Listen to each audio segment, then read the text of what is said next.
Hi, and welcome to Special Education 501mm, Assessment in Special Education. This is the first time this course is being offered online, and it's fully online. So bear with me a little bit as we all learn about the online process and go through the topics in the course. Let's start with an introduction to what the course is all about and some of the things that you'll need in order to complete this course. First of all, we do have a book. It's called Assessing Students with Special Needs, and it's written by McLaughlin and Lewis. I don't order the book to purchase at the bookstore because it is available at Amazon. You can normally get a used copy there, which is cheaper. You can get it directly from the publisher, which is Pearson's Publishing. What is this course all about?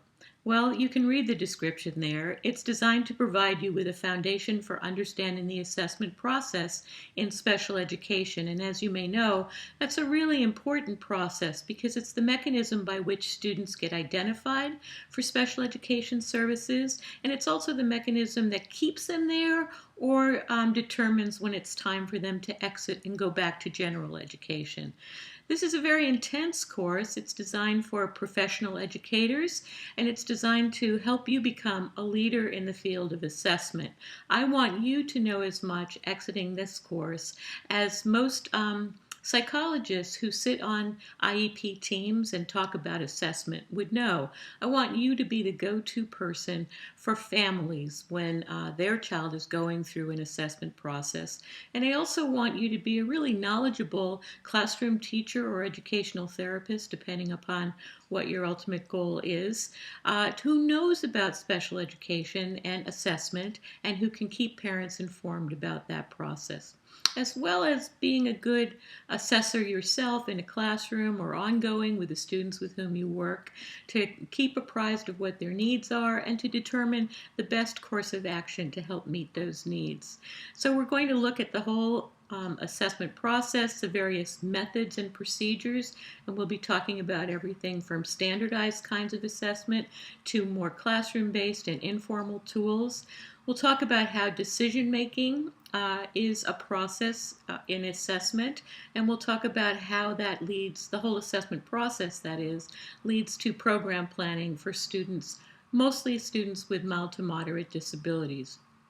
But because we live in such a diverse society, we'll also be thinking about how assessment impacts students who come from culturally or linguistically diverse backgrounds, and we'll talk a lot about administering, scoring, and especially interpreting standardized educational texts. So how does this course work? If you've gotten to this video lecture, you already know a little bit about Moodle, and if you've looked at the site at all, you'll see that it begins with a variety of folders. And those folders include different kinds of materials. You click on it to open, click on the description to open it, and you'll see at the beginning that there are a series of folders to click on. The first one says, "How does this online course work?" And that explains various parts of the course, a little bit about assignments, but mostly about what you need to do to navigate the course. So read that to help get you started. The next folder is, what do I do if I need help? Well, there's a variety of ways to get help if you're using Moodle, one of which is to use the student help link. And if you click on that link, you will see a place to type in what your questions are, and hopefully navigating that site will give you the information that you need if you're stuck on something in the course. But there's other ways to get to help, and we'll talk about that as we go along.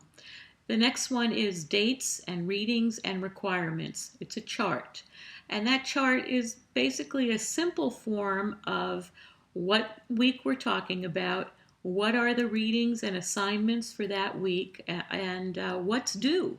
So that's a really good reference for you. I suggest you download it and keep it handy. You'll need it a lot, and it'll keep you on track. The next folder is course requirements and guidelines, and that is a much more detailed description of all of the different requirements for the course. all of the different assignments for the course, which you'll see due on the folder above, the dates and readings and requirements. You'll see due dates.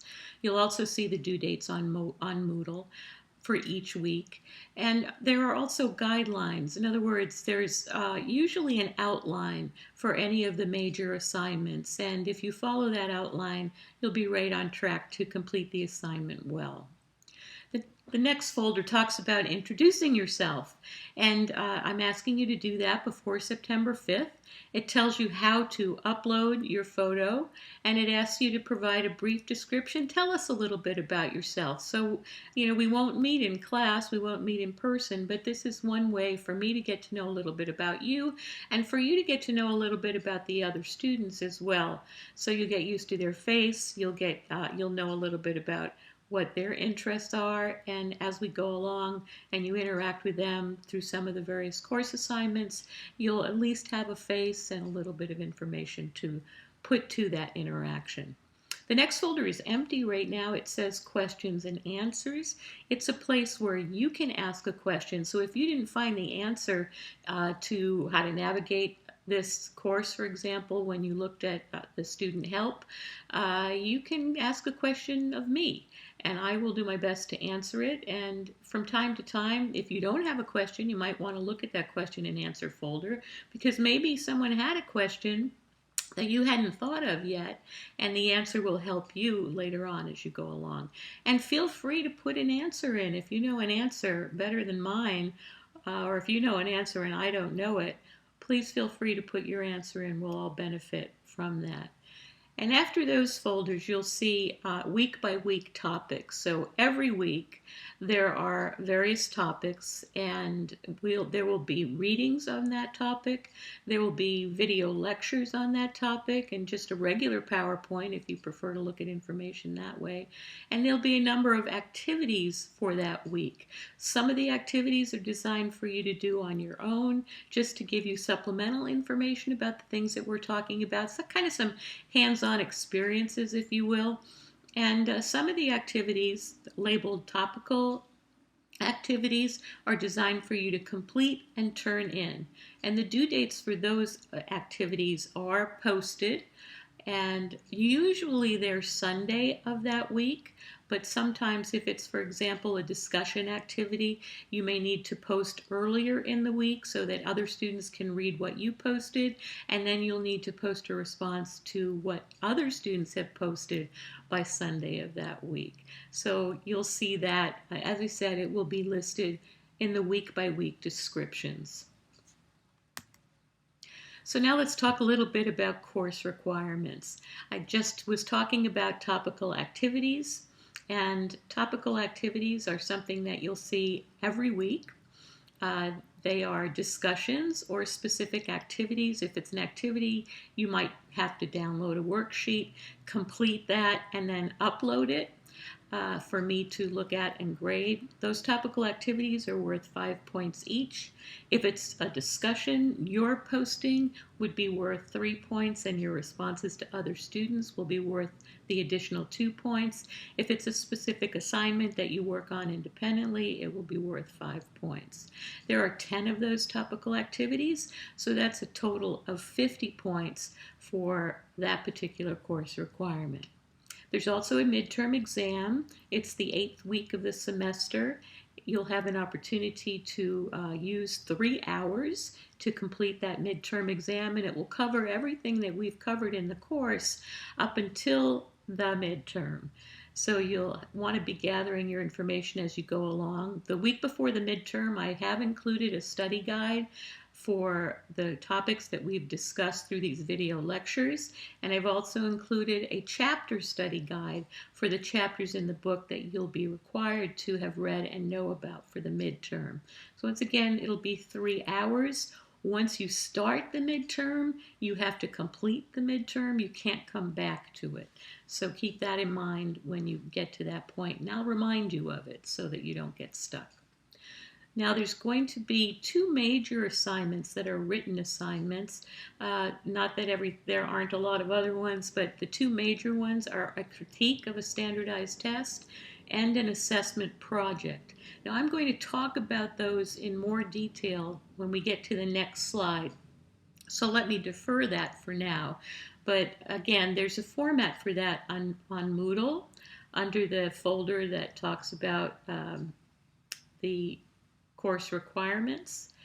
So you might want to take a look at that outline for the critique. There's also an outline for the various components of the assessment project, as well as a parent permission letter, which you'll need to get signed. So again, let's defer that and we'll talk about it on the next slide. And then finally, there's a case study that you'll begin towards the end of the semester, the next to last week of the semester, and you'll have another week to complete it and turn it in at the end. And this is open book. You have time to do it, but you will need the book for this assignment. It kind of is a summarization of everything that we will have talked about in the course. And you might also need some internet access to answer some of the questions. So again, you'll have plenty of time to do it. So let's talk about that critique and that assessment project. There are 3 tests that you'll be asked to look at. You need to choose one of the 3 tests as your focus for both the critique and for the formal part of the assessment project. So the 3 tests are the Woodcock-Johnson tests of achievement. Now there's 2 versions of that are currently in use. One is version 3 and the other is version 4.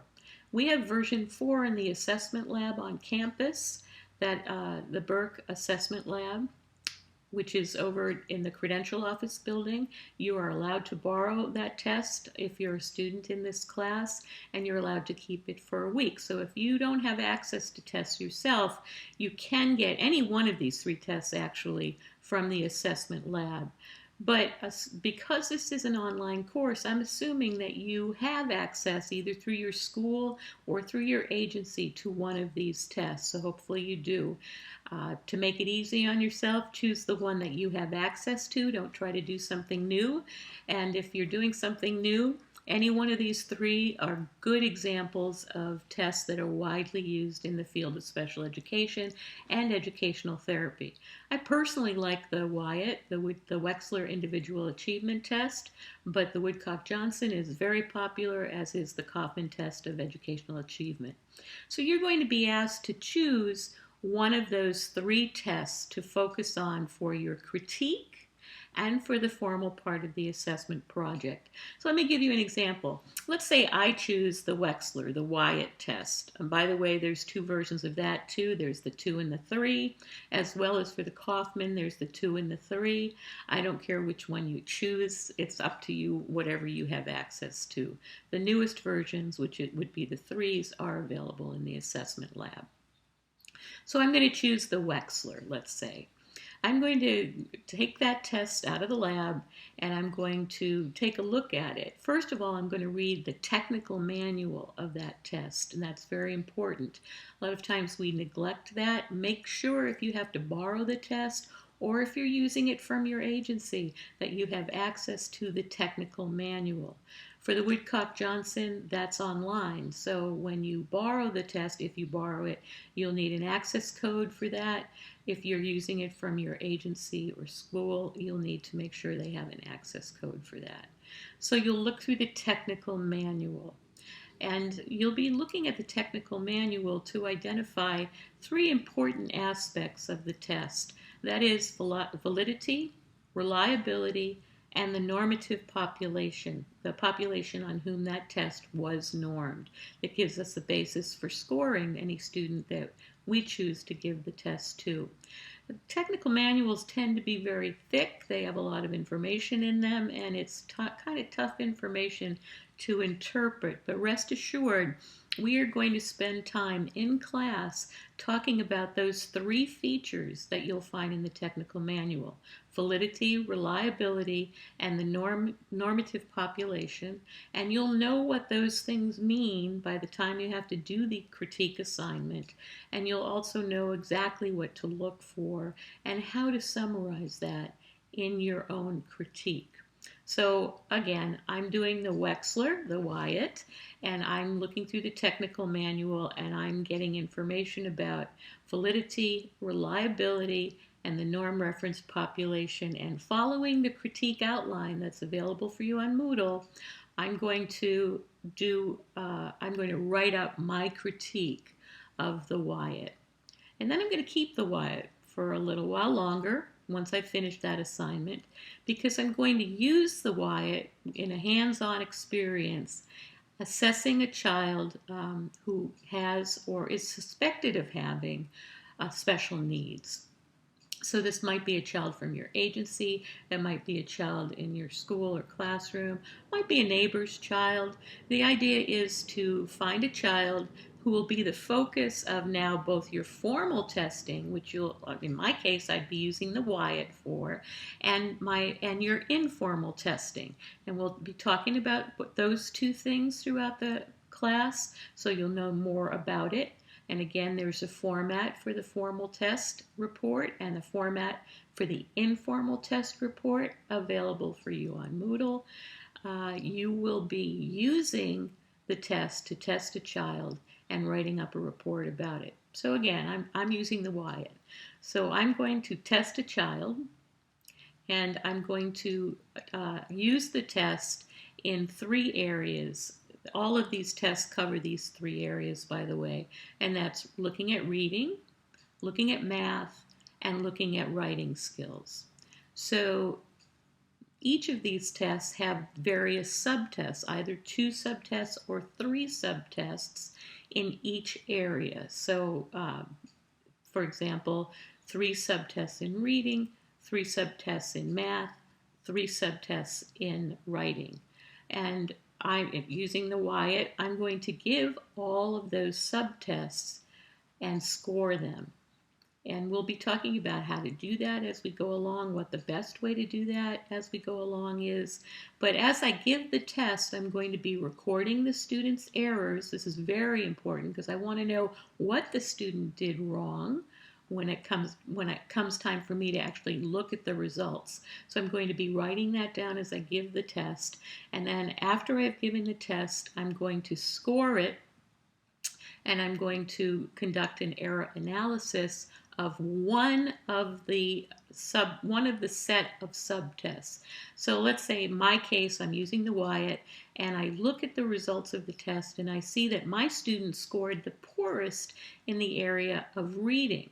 So I'm going to choose to focus in on that area of reading since it was the poorest area, and I'm going to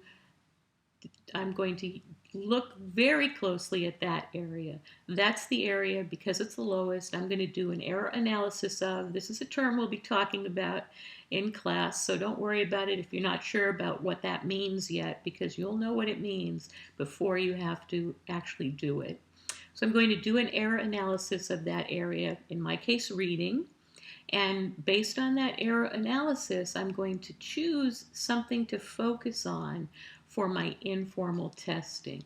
So let's say I tested a 2nd grader who's having a difficult time in reading, and I give the Wechsler, which has word recognition components and comprehension components, and I see that the student seems to be struggling the most with word recognition.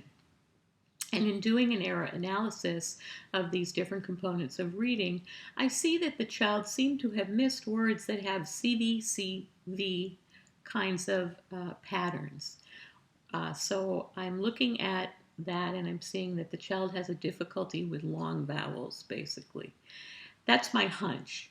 But there's only a couple of those on the Wechsler, and the child missed those, so that's giving me that hunch. But that's not really enough to confirm my hunch, so I decide that that's what I'm going to look further at. And I develop an informal test of long vowel words to give to the child, so I can see if indeed that is the area that's the most problematic, or maybe it was just one of those things that they missed those 2 words, but maybe that is an area that is problematic. And I'm going to find that out with my informal test. So once again, you'll know how to develop this informal test by the time you need to do it. But based on both that formal assessment, using in my case, the Wyatt, and an informal assessment, something that I myself develop and give to the child, I will write up a final report. So those are the big assignments, the critique and the assessment project, which will include the formal and informal assessment. So be thinking in advance. Which test do you want to use or do you have access to of the three that are up there?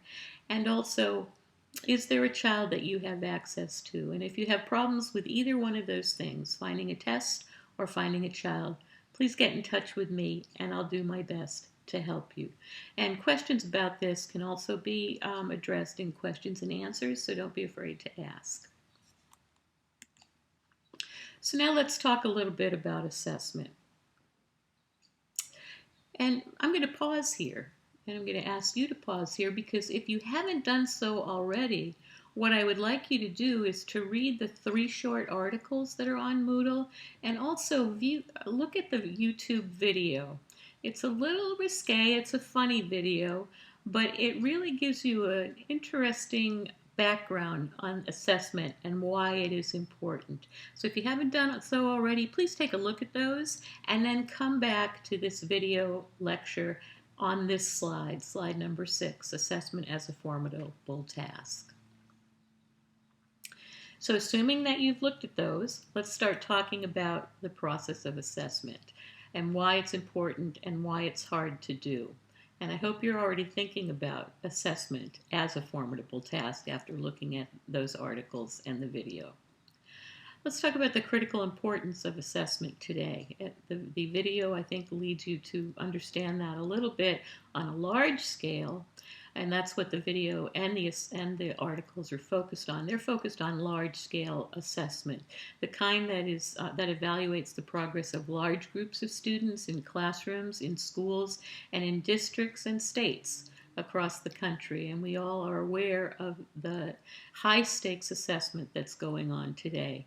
Most of this class will be talking about more small-scale assessment focused on one child, the one who has specific educational needs, the child who may be in special education or have a need for services that are special education in nature. That's what we'll be talking about for the most part, but the issues of assessing one child are similar to the issues of assessing large groups of children, and the stakes are very high. So let's think about assessment as a formidable task. Why is it a formidable task? Well, first of all, there is a diverse array of students that we face in our schools. It's not just homogeneous groups, which would be great to have, then assessment would be easy, but it's students who come to us with a variety of backgrounds. Some of them have been to preschool, some of them haven't. Some of them have had lots of input in terms of experiences and language from their homes, but others haven't. Students enter school with different skills and ability levels. So again, if you've been to preschool, you probably already know your ABCs. Have been exposed to books, you've been exposed to numbers. But you also may have different levels of abilities. So even if you've been exposed to different things through your background, some children are more capable of doing things in some areas and less capable in others. Some children are more capable than other children. So children enter school with different skills and abilities. And children progress as a result through the curriculum at a differing pace. We like to think that we have a one-size-fits-all kind of school, and we have something called the core curriculum now. But even though the core curriculum is paced, you go through the curriculum at a certain rate of speed. Today, you're on one page, tomorrow you're on another page, and you keep moving along. So even though that's true, children don't move through it in that same kind of way. So we have children who progress through the curriculum at different paces. Maybe they didn't get what you presented today and they need more work on that, but tomorrow we're already on a different task. So sometimes students fall behind. Other students, they didn't need what we presented today. They already knew it. They're ready for tomorrow. but we're taking them through today. So those students are also at risk of not doing well in class for different kinds of reasons. Maybe they get discouraged, maybe they get bored, maybe they tune out. And beyond academic skills, today's classrooms are also multicultural, which means children come to school with a variety of cultural experiences which orient them to school in particular kinds of ways, and that's something that we're going to be talking about. Children are also, diversity is also multi-ethnic diversity. So children from a variety of different races and experiences and backgrounds in terms of their ethnic grouping, who look at the world in different kinds of ways than perhaps we do. And children also enter classrooms. Children who are multilingual also enter classrooms. And that means there are children entering our classrooms for whom English may not be the first language. There are students entering the classrooms who may not have a solid base in their first language.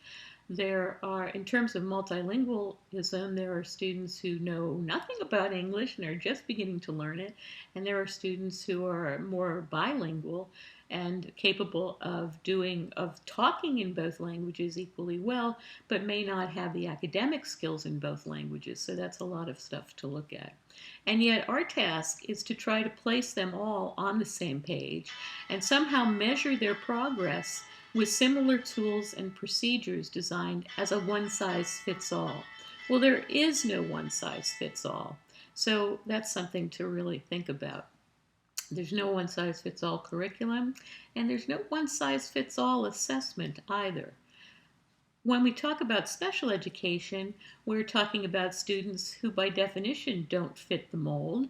And in the field of special education, students also have different backgrounds, different skills and abilities, different paces through which they access the curriculum. And students with special needs are also multicultural, multi-ethnic, and multilingual. And they're also different. They are not like the students in general education. So the task here is to identify these students and somehow figure out how to best meet their needs, again, with tools and procedures that may be best designed for measuring the normative population, that is, students who don't have special educational needs. So let's look at assessment as an individualized process. Consider its purpose as a means of identifying specific student needs and the ways to best meet those needs so that a student is able to succeed. That's what it's all about. We do assessment so that we can identify where a student is at and hopefully what we need to do about that. Otherwise, there's no purpose for doing assessment. We want the student, any individual student, to succeed as well as, or the same way as all students have the opportunity to succeed. So here's the questions that we're looking at when we conduct assessments in special education. To what extent is our current level or form of instruction working for that student? How much instruction does that student need? What kind of instruction does that student need? And what kinds of additional supports, perhaps, are necessary to help that student learn? That's what we're looking for when we talk about assessment in special education. So assessment in special education can be defined as the systematic process of gathering educationally relevant information to make legal and instructional decisions about the provision of special services. Okay, a systematic process of gathering educationally relevant information, that's a big term, to make legal and instructional decisions about the provision of special services. So let's take that apart a little bit. First of all, systematic, ongoing process. Assessment is not something that happens in 1 hour of one day. Assessment is something that takes place throughout the day, throughout the curriculum, throughout the school year and beyond. It's a cyclical process, if you will. It starts with taking a look at a child one day, trying to figure out what to do based on that look, adding other information to that, and then trying new things, and then continuing to look at and assess the student's needs. It's systematic. Systematic being that it's well thought out, it's planned, we know what we're going to be doing, and we do it on a regular basis. And it's educationally relevant. Educationally relevant means we're looking at things that the student needs in order to succeed in their educational experience. So we don't look at things that don't apply to education for that child, but educationally relevant things include a lot of things. It could include whether you had breakfast this morning. It could include whether you have background experience in a particular subject area. It could include whether you have language to understand the terms in an educational area. So educational relevance is a fairly broad term and includes a number of different things. But it's all focused back on how to make education work for a child. And then finally, it's purposeful. Again, we don't do assessment without having an educational purpose. We don't test for the sake of testing. So we don't give a test, for example, at the end of a spelling chapter and then put that test aside. We give the test in spelling to determine what did the student learn in terms of spelling. How many words did the student learn to spell? We don't put it away. We look at that and say, well, the student only learned to spell half of the words. Why? And what can we do about it so that the next time we test, they're spelling more than half the words? We have a purpose to our assessment. To that end, we obviously collect a lot of different kinds of data. So I think about assessment as a fairly broad term that includes a number of different things, of which tests are only one. So we look at a lot of different types of things when we want to figure out how to best meet the educational needs of a child. One of the first things we look at is past records. What has the child accomplished so far? What has been the child's educational experience? How has the child done in various academic areas? And also behaviorally, what's the child been like in their classes up until now? So looking at records will help us understand that. We also conduct observations. Observations may be looking at how the child is approaching their tasks. For example, do they get right down to work on math? Do they turn their paper? Do they squint? Do they get really close? Do they get far away? Do they interact with other students in the class during the course of a presentation, for example? We don't want them necessarily doing that, but we want to see how they attend and what kinds of things distract them. We also might look at observations outside the classroom. How do they get along with their peers in the play yard? What do they look like in terms of sports activities and other types of things? What do they look like in their home in terms of their implementation of things that they're learning in school? And we do tests. We do a variety of them, from standardized kinds of tests like the 3 I talked about earlier that you'll be looking at, to teacher-made kinds of tests like a spelling test at the end of the week. There's a variety of different types of tests that are used, and that is one way that we collect assessment data. We also use, and don't discount it, professional judgment. And what that means is that we work with a variety of students and we get to know what students look like over time.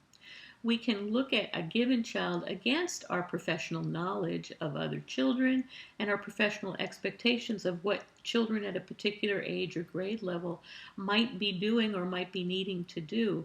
And we judge children against those professional knowledge bases. We look at children and we say, this kid may have a problem, or this child seems to be struggling in this area, and based on my professional judgment, here's some of the reasons why. And then recollections of things that the student has done, which may be part of a portfolio or may be part of our notes on a student over time. There's a lot of others, but these are just a few. I tend to think of assessment as an umbrella. So assessment is the overarching piece of the umbrella, and then the different tools that we use are the spokes that make the umbrella be what it is. So each of the spokes represents a different kind of tool. And if you want to take time to draw an umbrella on your notes, do so and maybe fill in the spokes with the different kinds of assessment tools that you know of. You can go beyond the ones that I indicated on the previous slide, things that you think of, ways that you can collect information about a student that will help you determine what's best for them, would form your spokes for your umbrella. So take some time to do that. If you're a visual person, it might help. So now let's think about tests.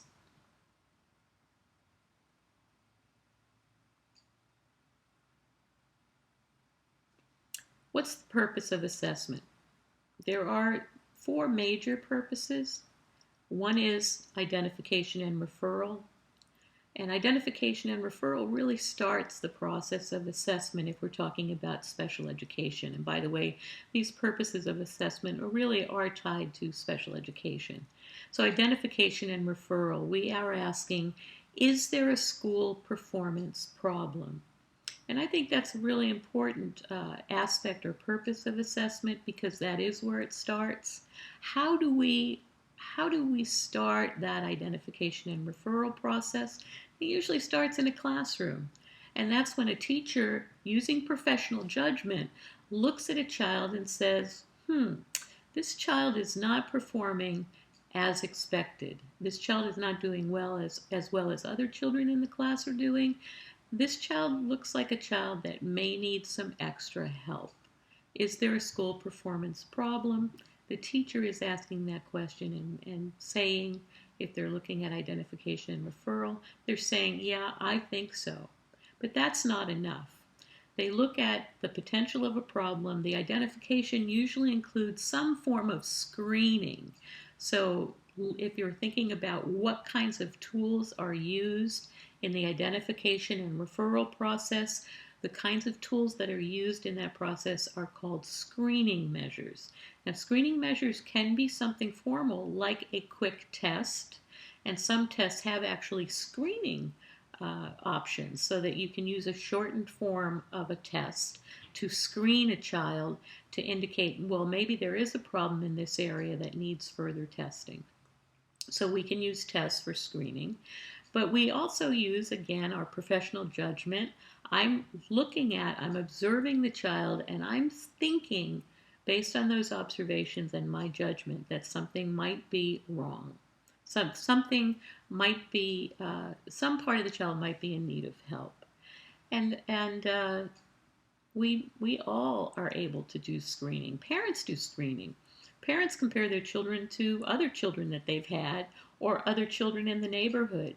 Oftentimes, children are identified with language problems, for example, because the parent brings their child to the playground or the park to interact with other children, and they see that other children their child's age are actually talking more, and they begin to get concerned. That parent has conducted a screening. And doctors do screening, nurses do screening. Eye exams are a screening tool, hearing exams are a screening tool, and so forth. So they don't, when we put someone through screening, whether it's through observation or through some kind of testing, we aren't saying that there is a problem, but we're saying that there might be. The next purpose of assessment in special education is determination of eligibility. And so the question is the problem related to a disability that qualifies this student for special education services? We're going to talk a lot about that next week. How do we determine eligibility and what are the laws around that? But that is a very formal part of the assessment process, and a variety of tests and procedures need to be used in order to make that determination. So again, are we looking at this problem that the student is having in school? Is this a sufficient problem? Can we identify it in such a way that we can suggest the child has a disability and is therefore eligible for special education services? So obviously, if we're going to make that kind of a decision, we're going to use a lot of tools and a lot of procedures to be sure that there is a problem that requires special education. So tests, particularly standardized tests like the three that we talked about earlier that you'll be looking at, are used as part of that determination. But all the other things in that umbrella are also used. So determination of eligibility requires a lot of tools and procedures in order for it to be conducted correctly. Program planning then. Once we've determined eligibility, we want to be able to plan an appropriate program for the student. And very often program planning is part of that determination of eligibility. And program planning is then an ongoing process because we continue to look at what the student's educational and program needs are over time. We don't stop. We don't decide at the end of an assessment, oh yes, this child is eligible, here's the program, that's it, we're not going to look at it again. We do program planning on an ongoing basis. And who does that? Mostly the teacher or the interventionist, the therapist that works with a child is involved in the process of program planning. And again, we can use tests, we can use observations, we can use portfolios, we can use a number of different types of tools that help us determine what are the child's needs and how is the program meeting those needs. And that leads us to the next and last purpose of assessment in special education, and that's program implementation and evaluation. How effective is the educational program? So we decided to do this program. We decided to instruct the student in this particular kind of way. Is it working? Is the student making more progress now than they were making before special education came along? Or is the student kind of flatlining? Do we need to do something different in order to help the student make more progress? So as we implement the program, we evaluate the program to see how effective it is. Now, I've so far talked about looking at that as an individual child kind of thing. Is this program working for a child? But we can also look at program evaluation on a larger scale and look at, for example, a classroom. Is this teacher doing a good job? That goes back to that high-stake testing issue. Or looking at it from a school-wide basis, has this school adopted appropriate procedures to help children make the kind of progress that they should be making? So that's program implementation and evaluation. So here we are. Why do we care about assessment? And to start out with that question. A direct link exists between assessment and the decisions that we make. That's the important part about assessment. We do it in order to make important educational decisions about a child or a classroom or a school. And these decisions, particularly when we're talking about special education decisions, are very important. They affect a student's life. Think about that. You make the decision based on assessment to place a child in special education, and you have changed their life. Hopefully you've changed it for the better. But maybe not. And you need to be sure that that decision was the correct decision. You make a decision about what kind of program the student needs, and that may change their life as well. And if it's not the right program, that's a bad change, not a good one. We look at what's happening on an ongoing basis, and we should be making decisions that change what we're doing in order to best meet the needs of a child. So that's a really important decision as well. So the procedures for gathering data are of interest to many people, and rightfully so. Take some time to think about this. Why might students, the people we're assessing, or parents of those students, or even teachers care about assessment? Well, the readings that I had for you and the video talks a little bit about why teachers should care, certainly, because we'll be evaluated on the basis of a lot of those assessments. Our skills as a teacher may be looked at on the basis of those assessments. Parents care about assessments because it helps them understand what their child is doing the 6 hours a day that they spend in school. It helps them understand that their child is making progress. It helps them understand that their child or their school may not be up to par as far as what expectations are.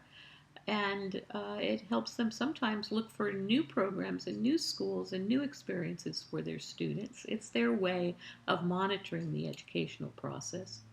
And students care about assessment because it affects their lives. You know what assessment means to you, right? What do you think about when you're going to be tested? Do you think that that's going to lead to a grade? Do you think that that grade may have an effect on your life? You've all had those experiences, and and those experiences have had an effect on you. Some of you may feel like you're not a good test taker, for example, and you might think that assessment has not been kind to you in the past. Some of you may have had some bad experiences with the process of assessment. Some of you may have had some great experiences. In other words, you've done well on tests, and you know that that's led to your being able to go on in school. And that may be one of the reasons that you're here today, that you're good at taking assessments. So you as a student care about assessment as well. The general public cares about assessment because education costs us a lot of money. And very often, the people that are paying that money are not people that have children. So they want to know where their tax money is going. They want to know that it's being spent well, and they want to have reasons for spending more money in that area then. And assessment gives us some of those reasons. It tells us that schools are doing well. It tells us that our children are keeping up on an international basis with children from other countries. It tells us which schools aren't doing well, and it can lead to solutions to those schools' problems. And certification boards certainly care about assessment because certification boards determine who gets to teach and how long they can keep teaching. Think about that. So, in summary, this course is going to explore many different aspects of assessment, from standardized to informal procedures, as well as the kinds of decisions that are made by each of those procedures. And it should also serve as a cautionary tale. Our procedures are flawed, and the people, the children we use them on, are diverse. Decisions, thus, must be carefully made because the consequences otherwise can be severe. So, again, just to continue to summarize, there are some major concerns that we have in the field in terms of assessment in special education. And there are a number of mistakes that are made by various professionals. These are some of the things we're going to try to help you avoid through this course. First of all, there are misidentifications made. Think about the teacher in the class that has a child that's disruptive, for example, who really only wants to get that child out of their classroom because they are disruptive. That child may not have special educational needs, not in the sense that we tend to think about them, like needing specialized interventions in order to learn. They may have some other kinds of needs, but not necessarily educational needs. Those students are likely to be referred. The teacher is not doing any testing. They're not really doing any screening. They're just going on a gut that they don't want that student in the class. So we cannot identify students based on the fact that a teacher or another person, even a parent, thinks that their child needs help. We have to go the next step, which is the step of testing. Data collected played a little role, for example, in planning this child's instructional program. I apologize for the error on the slide. It should say data, not ADA. But data collected plays little role in planning the child's instructional program. That's a mistake. We shouldn't be collecting data unless we're going to use it, and not just use it to determine that a child might be eligible, but also use it to plan the child's program. Another mistake made by professionals is to misinterpret reported data. You would think that a qualified professional wouldn't misinterpret tests, but trust me, they do. I do. And I've given a lot of tests. I can misinterpret in a number of different ways. For example, I can score a test wrong. I make a error in adding, and suddenly the child scores at a different level than they would have if I had added correctly.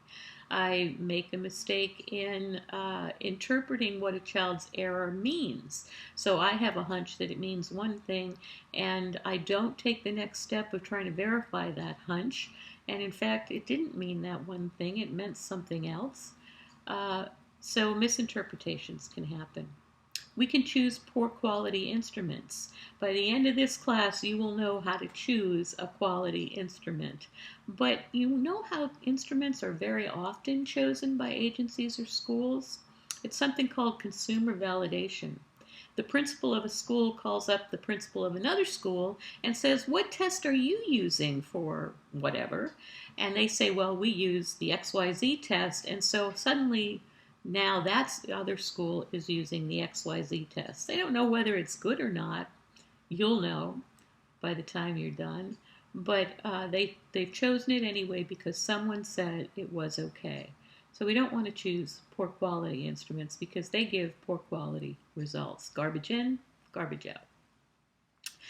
Uh, that relates to the next one, which is using only administration approved or consumer validated instruments. So we want to make sure that we choose good quality instruments and we don't just listen to someone's opinion. Not using tests for the purposes for which they were developed. That's another big issue. Believe it or not, we use tests beyond what they were developed for. A really good example of that is the Peabody Picture Vocabulary Test. It's a test that asks you to point to one of 4 pictures on a page, to point to the picture that represents the word that you hear. So for example, I say the word dog, and there are 4 pictures on a page: a cat, a dog, a goat, a horse, and you are asked to point to the picture that represents dog. Now, that's a good test of your receptive vocabulary. Did you hear the word and do you understand what it means? But it's not really a test of anything else. But that same test is very often used as an intelligence measure. It might be an aspect of intelligence, how many words you know, but it certainly isn't really what I think about when I think about intelligence, which is a much more complex thing. So we want to look at tests and look at what the test is supposed to be measuring and make sure that we agree that that is what it is supposed to be for. Taking computerized test recommendations at face value. This is a particular thing I am against. We now have computer programs. The Woodcock-Johnson 4 is a really good example of that. You plug the scores in and it spits out all kinds of standardized scores, and it also spits out a set of recommendations. Those recommendations aren't individualized. They're just based on errors, simple errors, not complex errors. Simple errors are the student got it wrong, not how did the student get it wrong.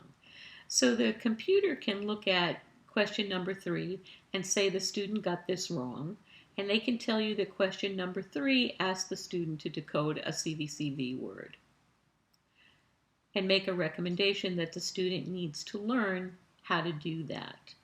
But we can't be sure that that's true. That may have been a different type of error on the part of the student that the computer isn't sophisticated enough to recognize, but you are.